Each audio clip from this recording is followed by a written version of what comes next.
best debate show in town, Monday to Friday, 6 till 7 on GB News, Britain's news channel.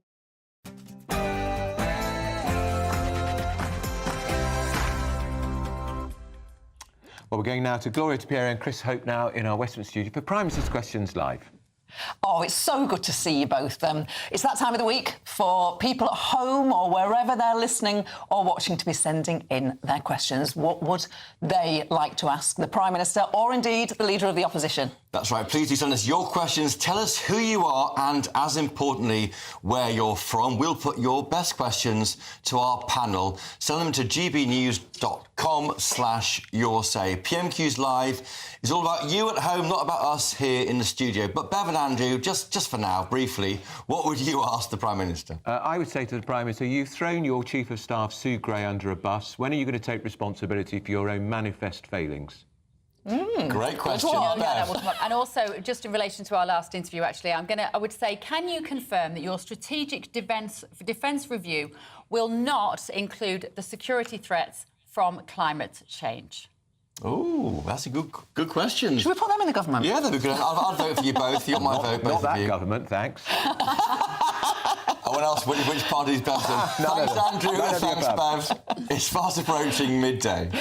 This is GB News, Britain's news channel. PMQs Live starts right now.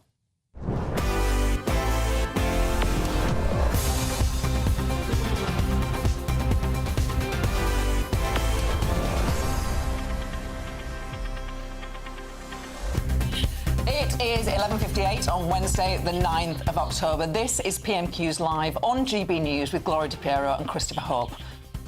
In just one moment, Rishi Sunak and Sir Keir Starmer go head-to-head at Prime Minister's Questions, the first one since MPs returned from their conference break. Rishi Sunak has only 4 more PMQs to go. This is the first PMQs back from the conference season. What will the Leader of the Opposition's attack line be? We'll have full coverage of every moment and we'll be getting full reaction from Labour MP for Bolsover, Natalie Fleet, and Shadow Immigration Minister Paul Holmes, who is backing James Cleverly to be the next Tory leader. Do you agree with him? Before we get to the chamber, though, what do you think might come up? Well, you're putting a question to your parties anyway, Paul Holmes. What would you be asking the PM today? I'd be asking the Prime Minister who's next. The Prime Minister's targeted poorer pensioners, he's targeted farmers, he's targeted people that want to send their kids to private school. I'd ask him who's next and who is he going to tax next. Natalie Fleet, what do you say to that onslaught? I would say what we have achieved in this short time in government is absolutely exceptional. GB Energy, we are going to introduce free breakfast clubs. We are making a real difference. We're fixing the foundations, taking the difficult decisions, and we're going to have a decade of national renewal. We haven't yet seen any announcements. I mean, the grid is empty, the news grid they talk about in journalism terms, between now and the budget. Do you worry about that? This is my blank face because most normal people that we have to have in politics don't know what the news grid is. So I look forward to you explaining and part of the problem. You're right, Natalie. Yeah, your viewers don't know. Well, they might. But you're avoiding the question by answering that way, aren't you? I mean, the point is, not a lot is happening. Well, because people are talking about, suits, spectacles, freebies. Why not announce actual things and show your hand, like Paul Holmes is saying? We're doing things. We have got the biggest ever charter flight to send people back to the country they should be in. That happened in August. We got elected in July. We have absolutely hit the ground running, and there's more to come. Women and equalities questions will be finishing in a moment. But, Paul, they've hit the ground running. You're just carping from the sidelines. Well, I don't think so, because as Chris said, there's nothing in the grid, and, the bills that they've brought forward don't consist of anything. We are going to the chamber. It's Prime Minister's question time. Prime Minister. Mr. Speaker, earlier this week, this House marked the 1-year anniversary of the horrific attacks on October the 7th. And I take this opportunity to reiterate that the hostages must be released. And I reiterate our call for an immediate ceasefire in Gaza and Lebanon. Mr. Speaker, this week the government will deliver on our promise to the British people of the biggest upgrade to workers' rights in a generation.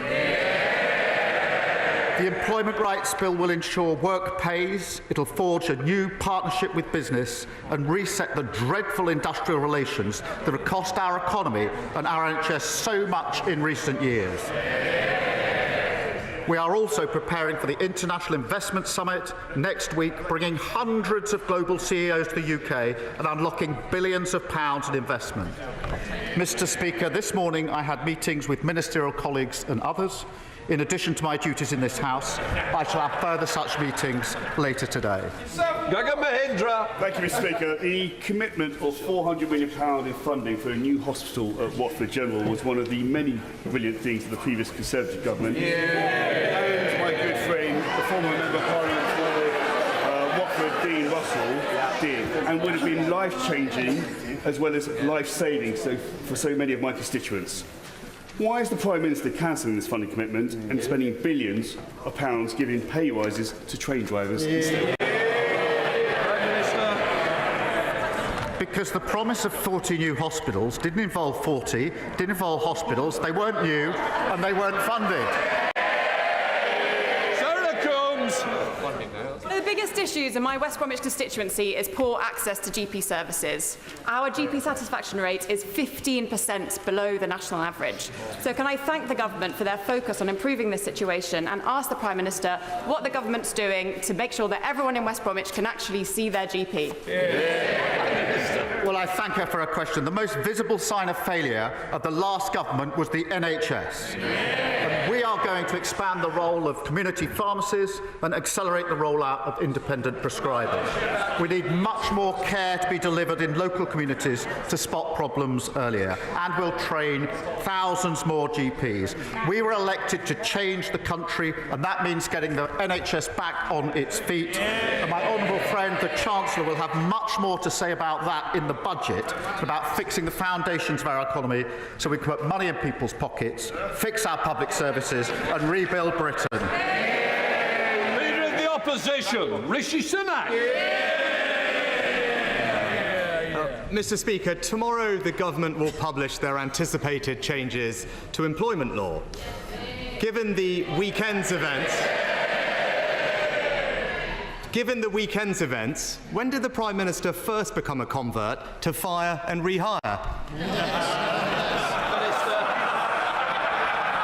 Well, I'm very pleased and proud that tomorrow we will publish the bill which will be the biggest upgrade of workers' rights in a generation. And that'll do two things, Mr. Speaker. Firstly, it will give people basic dignity at work. And secondly, it will help grow our economy, something that the last government absolutely failed on for 14 long years. The Opposition. Well, Mr. Speaker, when he talks about security at work, once again, it's one rule for him and another rule for everyone else. But I know that not everything or everyone has survived his first 100 days in government. So can he confirm that when he promised not to raise income tax, national insurance or VAT, that commitment applies to both employer and employee national insurance contributions? Mr. Speaker, as he well knows, I'm not going to get drawn on decisions that will be set out. We made an absolute commitment in relation to not raising tax on working people. He, of course, was the expert's expert on raising taxes. And what did we get in return for it? We got a broken economy, broken public services, and a £22 billion black hole in the economy. We're here to stabilise the economy, and we will do so. Opposition. Mr. Speaker, I don't think even Lord Ali is buying any of that nonsense. But I'm not asking, Mr. Speaker. I'm not asking about the budget. I'm not asking about the budget. I'm asking specifically. I'm asking specifically about the promise he made to the British people. So let me ask him again, just to clarify his own promise. Does his commitment not to raise national insurance apply to both employee and employer national insurance contributions? We set out our promises in our manifesto. We returned with a huge majority to change the country for the better, and I stick to my promises in the manifesto. But I notice it's question 3, and it hasn't yet welcomed the investment into this country. We've had in recent months £8 billion from Amazon for jobs across the country. £10 billion from Blackstone's jobs across the North East. £22 billion on carbon capture jobs in the North East and the North West. £500 million, Mr. Speaker, for UK buses in Northern Ireland. While we're investing in our economy, what are they doing? They're arguing about whether to scrap maternity pay. Leader of the Opposition. Mr. Speaker, I'm very happy to welcome investments that this government negotiated, but when it comes to his answer on tax, Mr. Speaker, businesses across the country would have found his answer just about as reassuring as Sue Gray did when he promised to protect her job, Mr. Speaker. So let me turn. It's no wonder confidence is plummeting on his watch, which he didn't mention. But turning to another commitment, before the election, his Chancellor said changing the debt target in the fiscal rules would be tantamount to fiddling the figures. Does he still agree with the Chancellor? Prime Minister. This is literally the man who was in charge of the economy. 14 years they crashed the economy. And what did they leave? A £22 billion black hole in the economy. Unlike them, we won't walk past it, we will fix it, and it's only because we're stabilising the economy that we are getting the investment into this country. But I still notice he hasn't really talked about that investment. We're powering ahead with clean British energy. We're changing the rules to build 1.5 million homes and returning railways to public ownership. And they've got nothing to say about any of this. Mr. Speaker, on debt, we left them the second lowest debt in the G7, Mr. Speaker. And as the Institute of Fiscal Studies have said, Order. I will hear the Leader of the Opposition, Rishi Sunak. Mr. Speaker, as the Institute of Fiscal Studies have said, it's hard to escape the suspicion that the government is attracted to this change because it would allow for significantly more borrowing. Now, his Chancellor previously said that this change, and I quote her words, would be fiddling the figures. So it is a simple question: does he still agree with the Chancellor?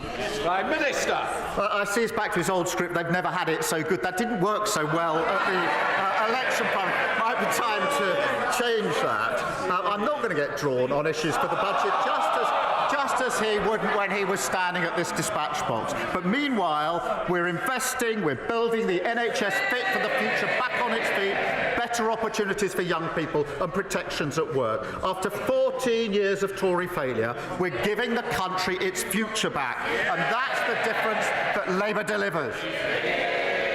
Mr. Speaker, it is clear he's opened the door to raising employer national insurance contributions, including on pensions, and fiddling the figures that he can borrow more. And he talks about what he's achieved. Well, economic confidence is plummeting, growth is now stalling, and the UK's borrowing costs are rising on his watch, Mr. Speaker. But, Mr. Speaker, can I close on another important topic? Because yesterday's intervention from the head of MI5 will have been sobering for the whole House, and not least his warning that Britain faces the most complex and interconnected threats in our country's history.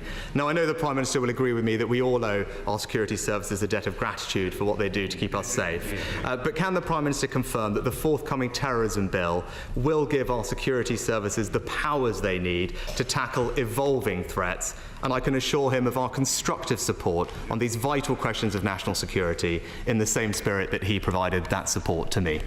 Prime Minister.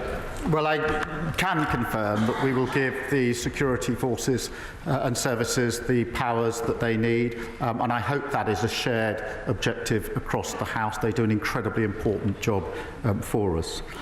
But he talks about the economy. It's a real shame the party opposite can't simply... Well, he did at the beginning of his question a moment ago. Listen on. It's a shame they can't celebrate Britain's success under this government. Of course we've got to take tough decisions. But when investment is pouring in, as it has been in recent weeks, when the NHS strikes are coming to an end, when houses are getting built, we're delivering the biggest upgrade of workers' rights in a generation. It's time for them to accept that we're fixing the foundations. So whilst they fight amongst themselves in the comfort zone of unfunded promises, threatening to scrap the minimum wage, we're going to get on with the job of clearing up the mess that they made and making a better country that people are crying out for. Adam Jogi. Thank you, Mr. Speaker. Mr. Speaker, cancer is hard on the patient and it's hard on their families, as my family knows all too well this year. Can I ask the Prime Minister to commit to doing all he can to improve research, early diagnosis and patient care for those with cancer? And will he join me in thanking the NHS staff who've looked after my dad in recent weeks and thousands of cancer patients like him in Newcastle and Lyme and up and down our United Kingdom? Prime Minister. I was sorry to hear about my honourable friend's father, and I think we would all pass him our best wishes. Cancer is another example of the dreadful state the last government left the NHS in. The Darzi report published just a few weeks ago showed that some cancer standards have not been met since 2015, and no progress was made in diagnosing cancer at stage 1 and stage 2 between 2013 and 2021. So I'm really pleased that we've just announced £6.4 million research network developing new AI software to identify cancer early. We will get the NHS catching cancer on time, diagnosing it earlier and treating it faster. Leader of the Liberal Democrats, Sir Ed Davey. Thank you, Mr. Speaker. Across this House, we all agree that we need to get our economy growing strongly again so we can improve people's lives and raise the money for our public services. Liberal Democrats believe that one of the best ways of doing that is to improve our relationship with our European neighbours on things like trade, and I welcome the fact that the Prime Minister has made this a priority in his first few weeks.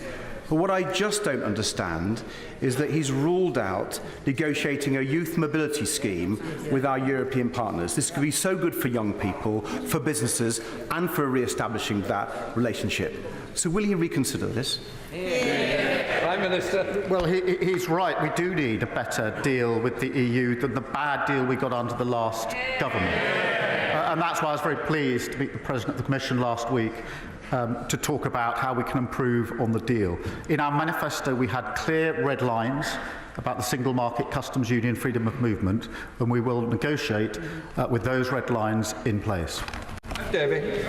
Well, I'm disappointed about the youth mobility scheme. Maybe we can come back to that. But he's right to say one of the many problems for our economy coming from the dreadful Brexit deal was the red tape that's been put on businesses. Now, there are many examples of that, Mr. Speaker, but a new example came to me earlier this week, and it affects fishermen in the Falklands, who are otherwise having to pay huge amounts in tariffs to be able to sell to be able to sell their produce into the European market or sail under a Spanish flag. So when the Prime Minister renegotiates the trade deal, can you remember the overseas territories?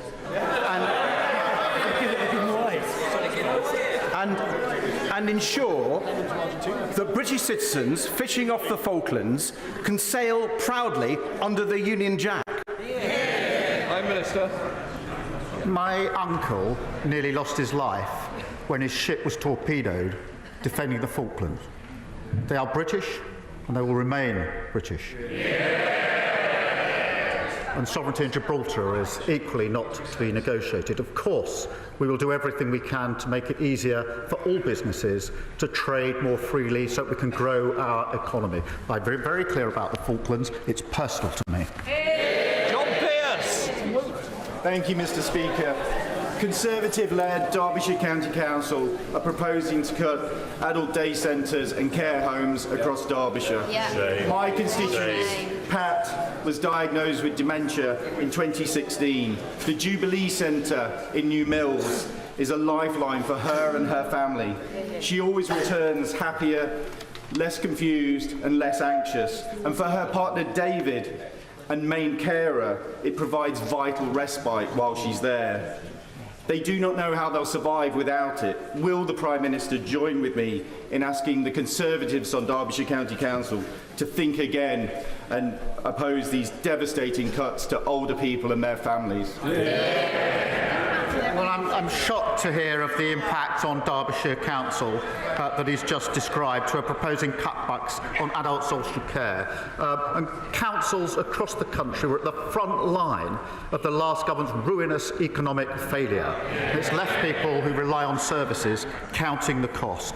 Now, there's no quick fix to this, but we will provide councils with more stability and certainty through multi-year funding settlements, ensuring councils can plan their finances for the future properly. And we will work with local leaders to deliver this. Thank you, Prime Minister any sense of unease that though he is the Prime Minister of Great Britain and Northern Ireland, there are over 300 areas of law in Northern Ireland where the legislation is made in a foreign parliament? Has the Prime Minister any ambition of recovering UK sovereignty over those 300 areas of law and thereby restoring the equal citizenships of my constituents and ending their disenfranchising in respect of making laws that govern much of their economy? Prime Minister. I thank him for raising that issue, which of course is an important issue. The Windsor Framework was negotiated by the last government. We supported it, and we continue to support it, and will work to make sure it's implemented properly and fully. Mr. Speaker, 1 in 2 children in my constituency live in poverty after housing costs are taken into account. So I welcome the government's commitment to tackling child poverty. But we all know that every year of poverty has a long-term impact. So could the Prime Minister tell us that the welcome Child Poverty Task Force, which is underway, could he tell us when he expects that to report so we can see action? Well, I thank my honourable friend for a very important question. It is appalling that child poverty went up 700,000 since 2010. And after the last Labour government did so much to bring it down, and tackling this is at the heart of our mission to break down the barriers to opportunity. The task force is developing the strategy to reduce child poverty, and it will be published in spring of next year. Shabana Rajic. For Leicester. The Prime Minister's decision to impose VAT on independent schools strips hard-working families of the choice for what is best for their children, while risking job losses for teachers, increasing class sizes, and squeezing state school resources to their absolute limit. With these impending threats, what actions is the Prime Minister taking to mitigate these effects if he is not undertaking an impact assessment to understand them? I do understand that many parents across the country save hard to be able to send their children to private school because they have aspiration for their children. So does every parent who sends their children to a state school. And the problem we have is we don't have enough teachers in key subjects in our state secondary school. Now, the party opposite may be prepared to tolerate that. I'm not. And that's why we've made this change to fund 6,500 teachers. And they chunter on. But they have to answer the question, which none of them are answering. If they're not going to make this change, are they going to leave our state secondaries without the teachers they need? Or are they going to cut the education budget by £1.5 billion? Which is it? Mr. Speaker, Gloucester has a proud military history, from the Battle of Imjin River to RAF Quedgley and the Glorious Gloucesters. In fact, almost 10% of Gloucester households are home to a veteran. So can the Prime Minister update this House on what this government is doing to support veterans, in particular how he will meet his promise to make sure that every veteran in Gloucester has a roof over their head? We owe an enormous debt to all of our veterans, and it was a great honour to announce at our party conference that our plans to build new homes across the country will ensure that homeless veterans are at the front line of the queue for new social housing, recognise the incredible sacrifice and contribution that they make. We will repay all those who served us and house all veterans in housing needs, ensuring homes are there for heroes. We're also ensuring veterans have access to support, including with mental health and employment. Sir Julian Smith. Mr. Speaker, special education needs budgets in North Yorkshire and across the UK are under huge pressure. Could I ask the Prime Minister and the Chancellor, as they prepare for the budget, could they look carefully at how increased funding and changes to the funding formula could make a massive difference to thousands of lives of children across the country? Well, I'm grateful to the honourable member for raising this issue, which is of real concern across the country to many parents who are concerned about the provision. And I do agree that children with special educational needs and disabilities are being failed, with parents struggling to get their children the support that they need and deserve. And we have to change that. I'm determined to raise standards for every child so they succeed in education. And we will work with the sector and across the House where we can to deliver on that mission, which is very important for many parents who will be watching this today. Luke Murphy. Thank you, Mr. Speaker. Can I welcome the Prime Minister's focus on economic growth, and I look forward to the International Investment Summit next week.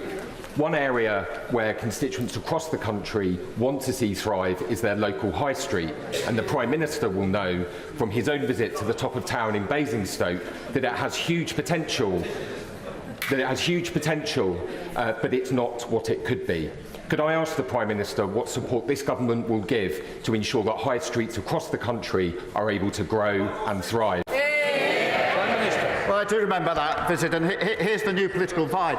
Invest with Labour or decline with the Tories. And that's why I was very pleased to read out the investments we've had in the last few weeks. We've got a big summit coming up on Monday, hundreds of CEOs coming, and I'm confident we'll be making further such investment announcements in weeks to come. And that is what will fix our economy, stabilise our economy. It's because we're taking the tough decisions. The investment is now flowing into this country, fulfil on our obligation to raise living standards across the country.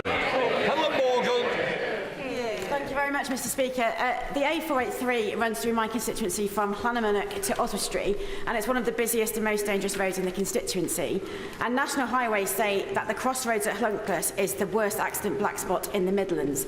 They've got a proposal to improve the situation, but Treasury rules place a higher value on road speed than they do on the lives of North Shropshire's residents. So will the Prime Minister look at flexing these rules to back National Highways and back my residents to give them the safe road they deserve? Prime Minister. Well, I thank the honourable member for raising this, and it's obviously a really big, important issue in her constituency. And it is vital that as we invest, we do improve safety and deliver better journeys for drivers. National Highways, I think, is continuing to study the case for safety improvements to the A483 and will continue to do so. Decisions, as she probably knows, will be set out under the third road investment strategy, and I know that the Roads Minister will have heard her representations, and I'm sure will agree to a meeting if that is what she would like. Phil Brickle. Bolton Hospice provides vital services to individuals with life-limiting conditions. Yet, like hospices across the country, it faces a difficult financial future and is reliant on fundraising, including the kind donations I was able to raise when I climbed Mount Kilimanjaro last year. And from the campaign run by the local paper, the Bolton News. Can the Prime Minister tell me what steps he is taking to ensure hospices like the one in Bolton are put on a sustainable financial footing? Well, look, can I first congratulate him on his efforts in relation to the local hospice. We want everyone to have access to high-quality care and end-of-life care, and that is why we require all local NHS bodies to commission services from hospices to meet the needs of their local populations. Most hospices are charitable, independent organisations who also receive funding for providing NHS services. We have inherited a huge problem with the £22 billion black hole, but nonetheless, we are determined to move forward on this. Mr. Speaker, since the signing of the Belfast Agreement in 1998, more people in Northern Ireland have now sadly lost their lives to suicide than those that were killed during the 30 years of the Troubles. Would the Prime Minister agree that the challenges with poor mental health in Northern Ireland, some of which are directly related to the violence of our past, is a unique and pressing legacy of the Troubles? So would he therefore commit to tasking his government to work collaboratively with the Department of Health in Northern Ireland to explore how these issues can be properly recognised and resolved? Question, Minister. Well, I thank him for raising this important issue. I do know firsthand the deep impact that the Troubles have had on so many in Northern Ireland, and we must ensure that those with mental health issues receive the support and the care that they need.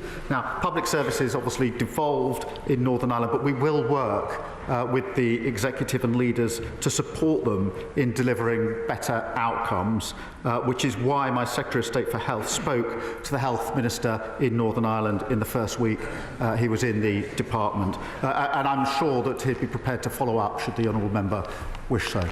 Joe Morris. Thank you, Mr. Speaker. In my constituency of Hexham, frightened parents and their families having to fight tooth and nail and travel extremely long distances to secure fair treatment and full education for their children. Can the Prime Minister outline the steps that the government will take to improve outcomes and results for SEND families, particularly in the most rural parts of the North East? Prime Minister. Well, I thank him for his question. I think this reinforces that the SEND provisions were a failure of the last government, particularly in rural communities. This has come from both sides of the House. It's a really important issue. We have a duty now to pick this up and to ensure that all children with SEND receive the right support to succeed in their education, and we will continue to do so. David Davis. On the assisted dying private members bill, the government's quite rightly staying neutral. But the real issue with that bill is the time constraints of private legislation make it very difficult to get it right first time. If we get this wrong first time, the consequences are too terrible to contemplate. In 1967, the government the day gave the government time to allow David Steele's abortion bill to go through. Would the Prime Minister commit to giving extra time, out of government time, to this bill to ensure that we get this right first time? Prime Minister. I thank him for raising this question on a really important issue. And I do understand there are strongly held views across the House and on both sides and within both sides, if I can put it in that way. I do agree with him that it is important that we ensure that any change to the law, if there is to be one, is effective. Now, if this House gives the bill a second reading, it will, of course, then go to the committee as usual, which will allow that more detailed scrutiny. But we do need the discussion more broadly on this important issue. No law. With shared prosperity funding drawing to a close and Cornwall having some of the greatest potential in Europe in critical minerals and renewable energy, it's time for our aspiring Celtic tiger to identify much more strategic sources of investment funding which take us away from the short-termist begging bowl politics of the last decade. Will the Prime Minister meet with the Cornish MPs to discuss the future of industrial and social funding in Cornwall? Minister. Well, my honourable friend is a proud Cornish MP and is absolutely right that economic growth must be spread across the country. It cannot simply be focused in the South East and London. And he'll have seen today, no doubt, the Floating Offshore Wind Task Force report, which sets out that the UK's industry can support tens of thousands of jobs, including huge opportunities, job opportunities in the South West. And I will ensure that a meeting is arranged with him, with the appropriate minister. Wendy Chamberlain. Today's plans are aware this day a paediatric condition that affects thousands of children potentially across the UK. I first raised it in this chamber 18 months ago when I heard about the devastating impact from a constituent. Does the Prime Minister agree with me that it should not be for a charity to fund the pathway analysis and research that is needed to ensure that people and children get the support that they need? And will he help facilitate a meeting for me with the charity and the Department for Health? Prime Minister. Well, can I first thank her for raising this important issue and reminding the House of the impact that it has. And certainly, I think I can arrange that meeting so we can take that further forward. Thank you. Murray Kelly-Ford. Thank you, Mr. Speaker. Constituents in the City of Durham are anxious about the financial situation at Durham County Council. The Tories' unfair funding formula has seen essential public services hollowed out, such such as social care, whilst the demand is increasing. So what assurances can the Prime Minister give me that essential services will be restored and that a new funding formula will be genuinely a fair one, focusing on the needs of my constituents, especially the most vulnerable? Prime Minister. Well, she highlights yet another failing of the last government, because successive years of underfunding have left councils experiencing significant budget pressures, and that's felt by constituents and residents and individuals across the country. This government will clear up the mess, will get councils back on their feet. Partly, multi-year funding settlements will help to allow longer-term work to be done. But we recognise the importance of councils. They know their communities best, and with greater stability we can support them in ensuring the services that they provide get to the people that need it.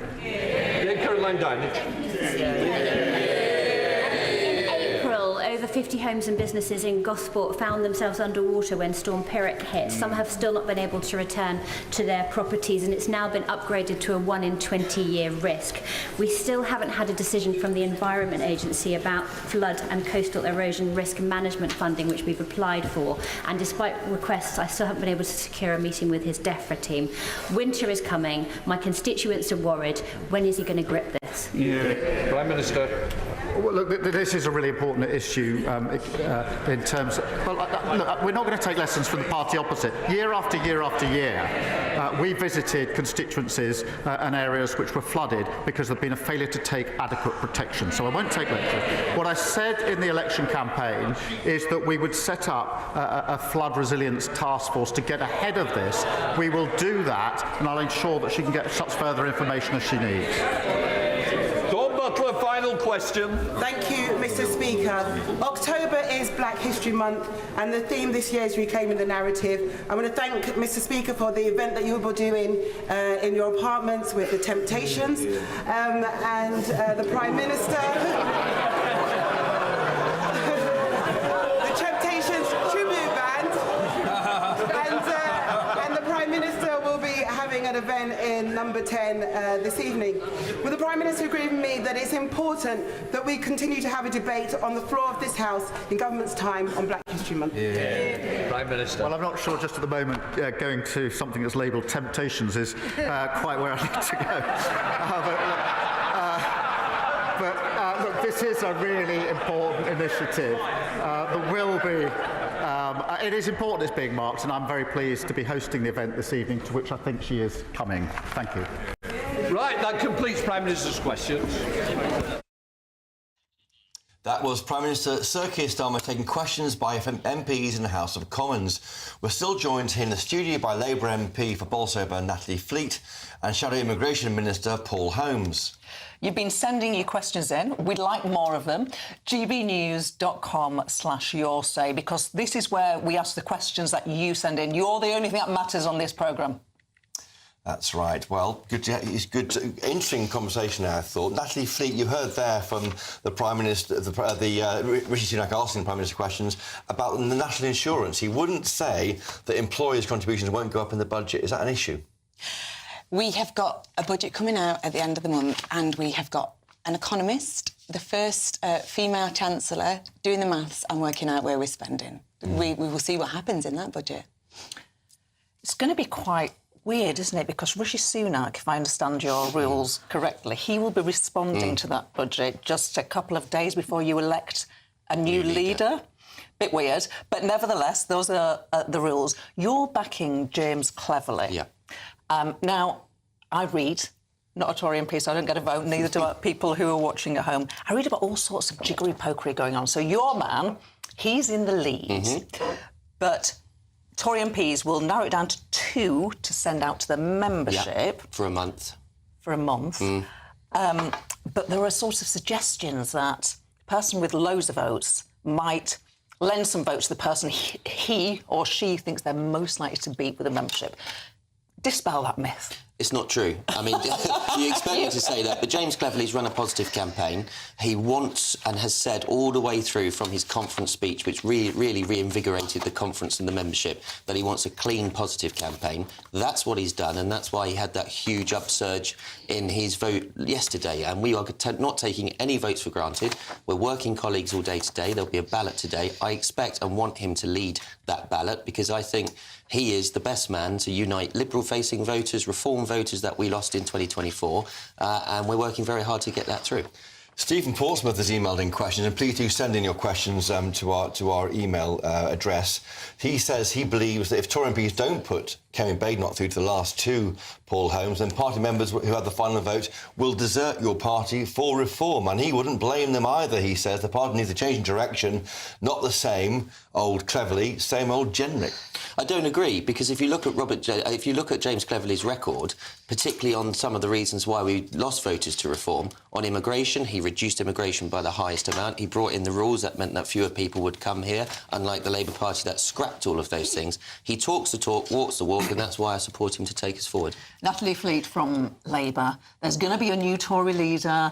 Yeah. The government, I think most people would accept, have not had the smoothest start to their administration.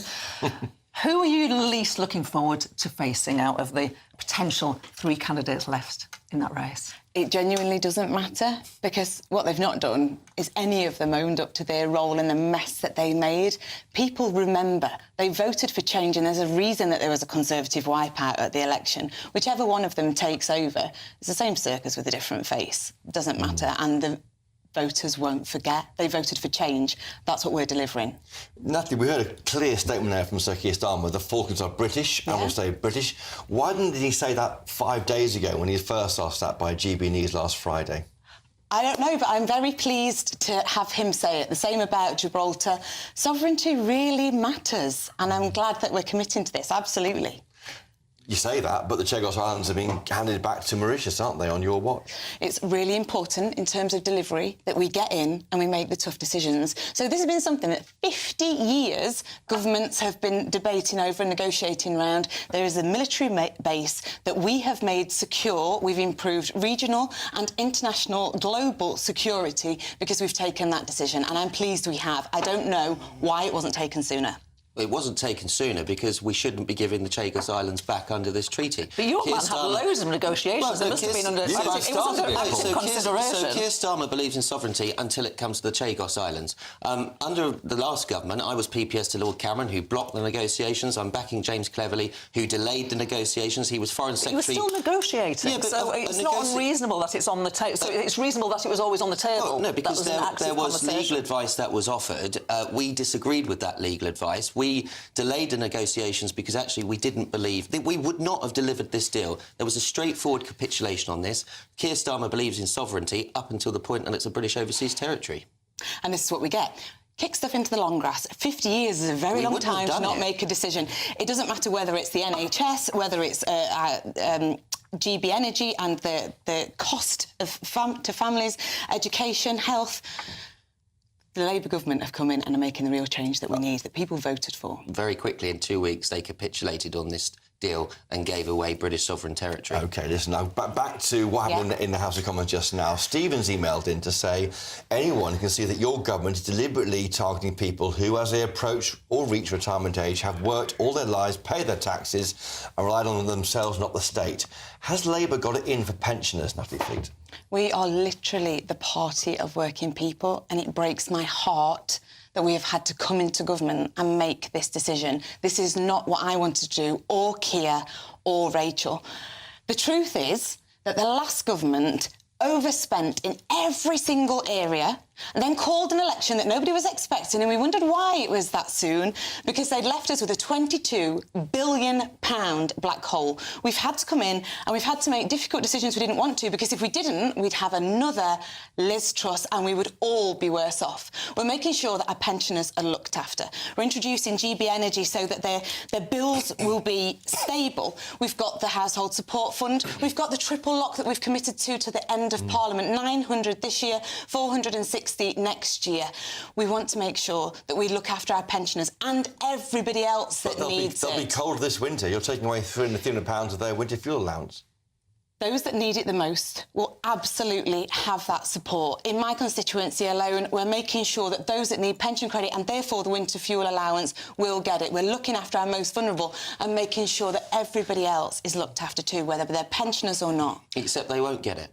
18,000 people in my constituency got the winter fuel allowance. Some of them didn't need it. Some of them wouldn't have needed it. Do you accept that? Well, Labour said that they would... No, because Labour said that they would freeze energy bills. There's going to be a 10% increase in energy bill costs for most pensioners. 18,000 people in my constituency got that winter fuel payment. Labour said they wanted to save money by putting people on the pension credit. It will cost £2 billion a year more than keeping people on winter fuel allowance. But your government introduced the triple lock. The Labour government of old, they introduced the universal winter fuel payment. There is an argument that because you introduced the triple lock and the Labour Party have kept it, there is not the same need. You heard the figures from Labour's Natalie Fleet about the sort of sums that pensioners are going to see their pension increase by.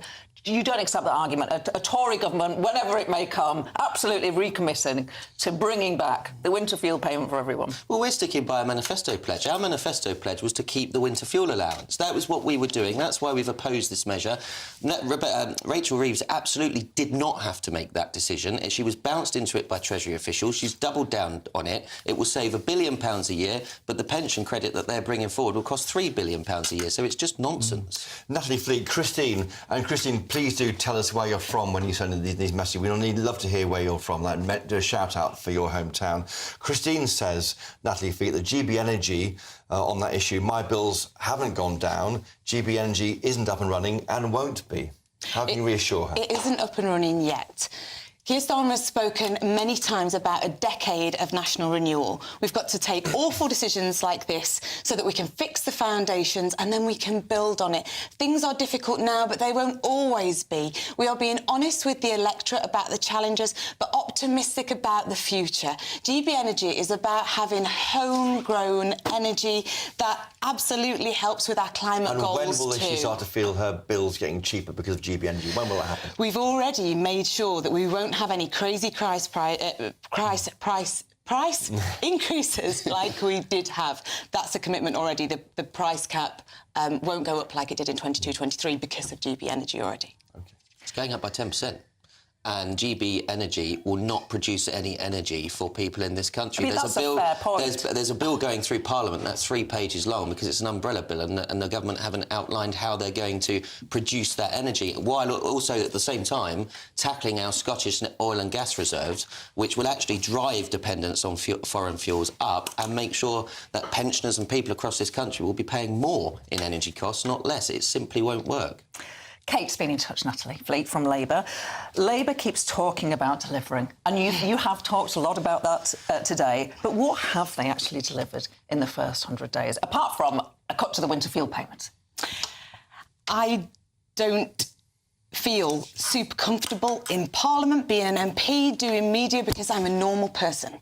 And the reason that I am here, and the reason I believe strongly that we need normal people in politics, is because of the difference politics makes. Already, we've introduced the Child Poverty Task Force. The last Labour government took kids out of poverty, including me.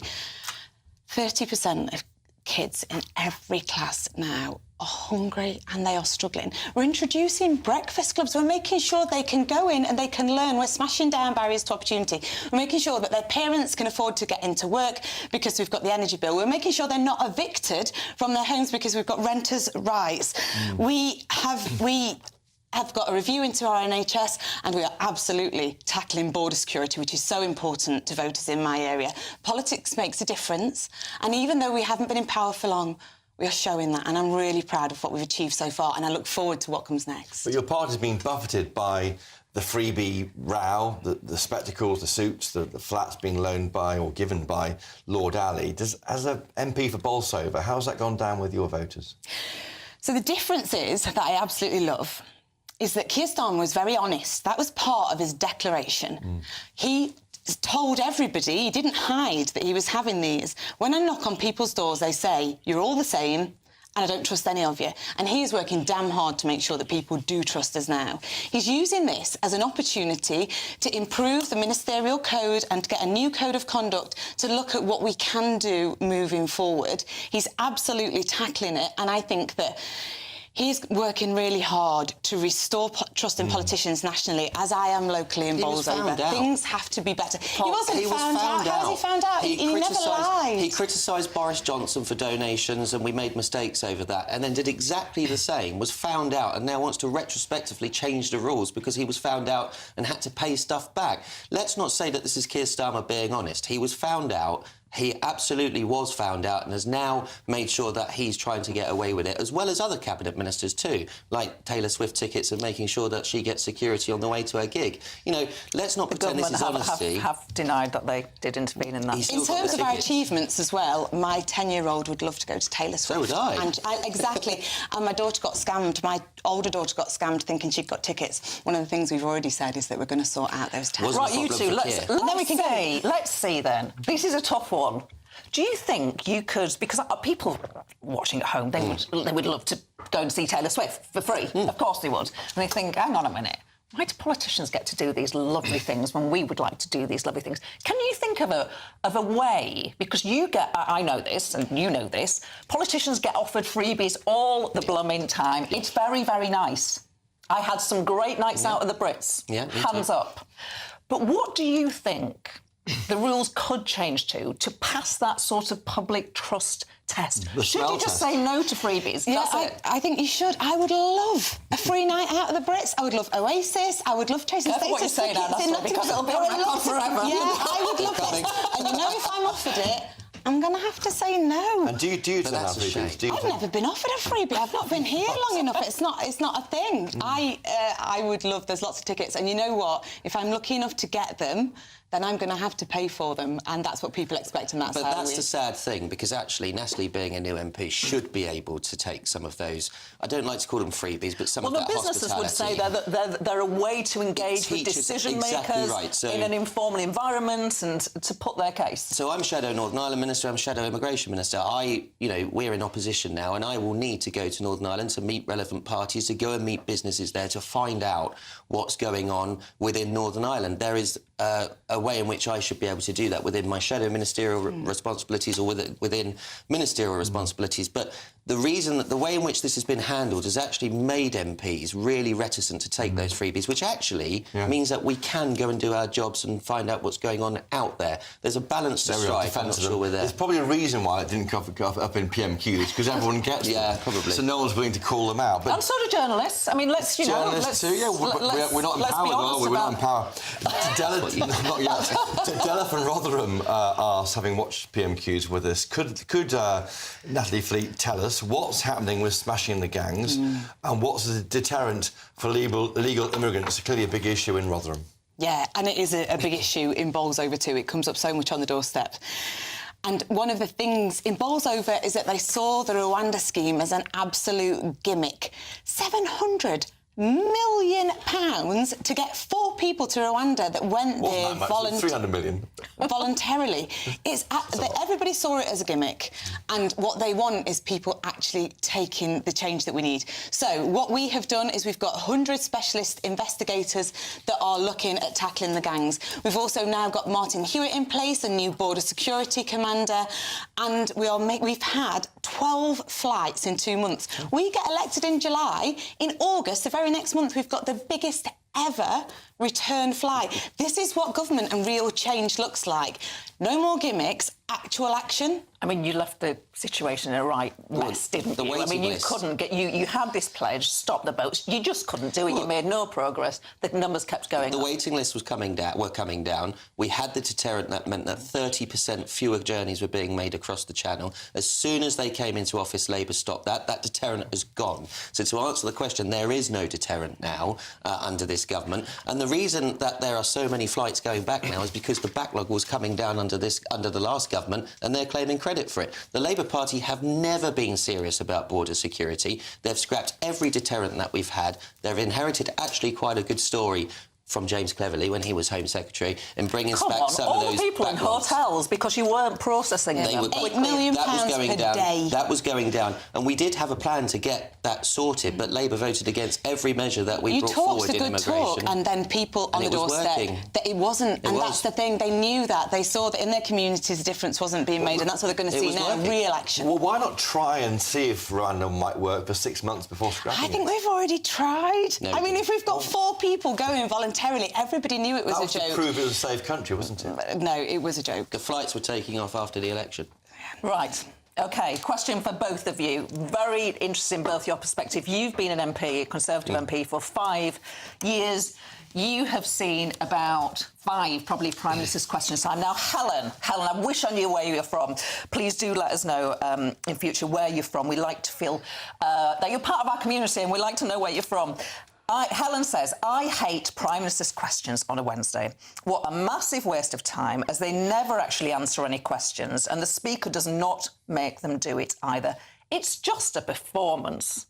It's the only opportunity we have to scrutinise the Prime Minister. And the viewer's right, actually. Keir Starmer doesn't answer any questions, but that's his responsibility, and I would say that. But, you know, I mean, look, it's a big thing internationally. People do like watching PMQs outside of the country. Because it's a circus. It's a bit of theatre, of course it is. We all have a bit of fun. I think it's therapy when I go in there every week. But, you know, we do have to find a way of scrutinising the Prime Minister. It may not be the right way to do it, but it's bloody good fun. I thought the last question, the opposition leader, Rishi Sunak, gets 6 questions. The last one was about security, and Keir Starmer read out his answer about, I think, the economy. I mean, he wasn't really trying to answer the question, was he? I agree that Prime Minister's Questions isn't the ideal way to relate to the country. I think that a lot of people see that. I never watched it because it just seems like a bit ridiculous. And then when we get in the chamber, I couldn't believe we're not allowed to clap. Instead, we have to jeer or say, hear, hear, hear. I sound ridiculous. Do you say hear, hear? I've not done it yet, and I'm going to try to avoid it because no normal person in the world would say that. What I'm thrilled about is that Lucy Powell, the leader of the House, has set up a modernisation committee. There are parts of our democracy that I am absolutely privileged to be part of. There are parts that need bringing into this century, and I think things like being able to clap and not having to bang the table instead would be a good thing to bring into this century. You know, I'm going to be fair to you guys. I think both of you have tried to engage with the questions that our viewers have put to you today. What annoys Helen is when politicians don't answer the questions. It's a common refrain. Do you have any tips for your colleagues who just stonewall and don't engage? Well, Natalie's been perfect on this programme, and she works for Bolsover really, really hard. I've seen her in the chamber, and I said to her during the break, you know, she doesn't need any lessons from me. Just be honest with people. Show integrity. You've been sent to your constituent. You've been sent to Parliament to represent the people that you represent. And, you know, I hope that my constituents think that I'm honest to them. I always, sometimes to my disadvantage, I answer questions far too straightforward. There you are, Natalie. Peace breaking out in the GBNews studio. Thank you. That's really kind. I know when I knocked on doors, they said, not voting for any of you, you're all the same. And that's when I said, I am a real person from our community that wants to go down to Parliament and make a difference. I've got to stand by that now I'm here. I've got to answer the question. They'll call me out if I don't. Rightly so. Absolutely. What a pleasure you've both been. Thank you. Coming up, it's Good Afternoon Britain with Tom and Emily, who I think are going to tell us what's coming up in their show. We certainly are, Gloria, and it's a busy, busy show. In just around half an hour's time, MPs vote in that final ballot in the Tory leadership. We'll be live in Westminster for that.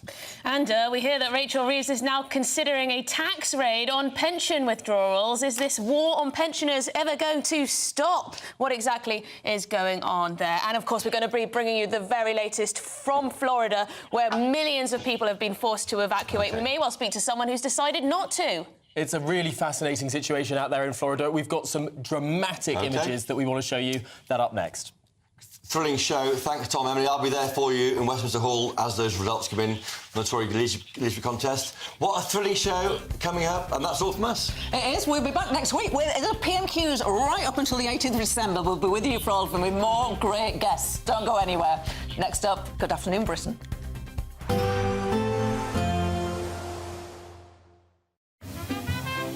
Heavy showers first thing will be followed by a warm, cosy day. Boxed boilers, sponsors of weather on GB News. Hi, very good day to you. Here's your latest GB News weather update from the Met Office. Whilst tomorrow is going to be a drier but colder day for many of us, today it is still pretty wet and there are some strong winds to watch out for. We are still under the influence of low pressure, and it's this that's leading to some fairly wet weather already across some parts of northern England. We have seen some flooding in places and totals building up, which is why there is still a warning for the next couple of hours across some parts of northeast England. Otherwise, and whilst the persistent rain's gradually going to ease as we go through the day and pushes its way southwards, there will still be a few showers elsewhere, and some of them could be on the heavy side, albeit not as intense as yesterday. Still quite warm towards the south, with temperatures getting into the high teens, but a bit fresher further north because there's a northerly wind. And on that northerly wind, we are going to see some showers pushing their way through as we go through this evening, particularly around some northern coastal parts of Scotland, but some will feed further inland, and that northerly wind will be a bit chilly, so we could see some winteriness, some sleet or snow over the higher ground. Some showers across parts of Northern Ireland to end the day. Still some rain continuing, albeit not as heavy, across parts of northern England, pushing into the Midlands and parts of Wales. Further south, a few showers to watch out for as we go through into the end of the day. Otherwise, and as we go overnight, the northerly wind continues. We will see any cloud, any rain gradually pushing its way southwards, and with that then things will be breaking up, turning a bit drier for many of us, but some clear skies developing across the north and west. Here it is going to turn chilly, could be some frost in places, staying a bit milder towards the south, but nonetheless a bit chillier than some recent nights. Bit of a cloudy, damp start for some of us across southern parts, but that rain will quickly clear away towards the south as we go through tomorrow morning. And then for many, like I said at the start, a drier, brighter day with some decent sunny spells developing, a few showers still, especially in areas exposed to that chilly northerly wind, and temperatures will be quite a bit lower than today as well. Bye-bye. Despite the morning rain, it'll be a nice, warm, cosy day ahead. Boxed heat pumps, sponsors of weather on GB News. There's just 3 weeks left to grab your chance to win a whopping £36,000 cash in the Great British Giveaway. That's like having £3,000 each month for an entire year. Extra cash in your bank account that you can do whatever you like with. Take a year off and keep it to yourself. You don't even need to tell the taxman, as it's totally tax-free. For another chance to win £36,000 in tax-free cash, text CASH to 63232. One entry costs £2 plus one standard network rate message, or text BONUS to 63232. 5 entries cost £5 plus one standard network rate message. You can enter online at gbnews.com/win. Entries start from just £2, or post your name and number to GB08, PO Box 8690, Derby DE1 9TT. UK only. Entrance must be 18 or over. Lines close at 5 p.m. on the 25th of October. Please check the closing time if listening or watching on demand. Good luck. Sunday with Michael Portillo from 11, only on GB News. Founded in 1990 in Knightsbridge in London, the Beverly Hills Bakery offers some of the finest American baked goods in the United Kingdom. Beverly Hills Bakery has delivered gifts to all the UK Prime Ministers of the last 20 years, with, I think, the exception of Sir Keir Starmer so far, and provided gifts for the royal family and for royal births. As we near the 35th anniversary of the bakery, I'm joined by the owner and head pastry chef, Rosa de Souza, and Manuel de Souza, who is the director of the Beverly Hills Bakery. How marvellous to see you both. Welcome to GB News. Thank you for inviting us. So, why has this formula worked? Why did London need a Beverly Hills bakery? What we do is we're a bakery, but underlying it's actually a gifting experience. Right. So this is an alternative to flowers. So in terms of concept, that has maintained its originality despite going on for 35 years. And in fact, what I do is I often ask myself, why is it going strong? To remind myself to focus on those things that we need to focus on. So instead of sending a bunch of flowers, you send a beautiful box of cakes like that, or confection like that, complete with bunnies and so on. Exactly. So you have the concept on the one hand, but you also need the quality of product that goes inside.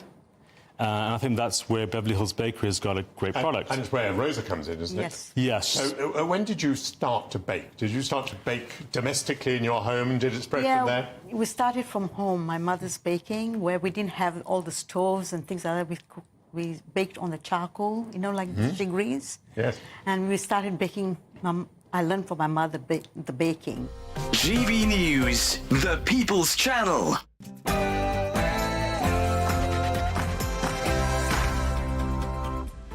Good afternoon, Britain. It's 1 o'clock on Wednesday, the 9th of October. I'm Emily Carver. And I'm Tom Harwood.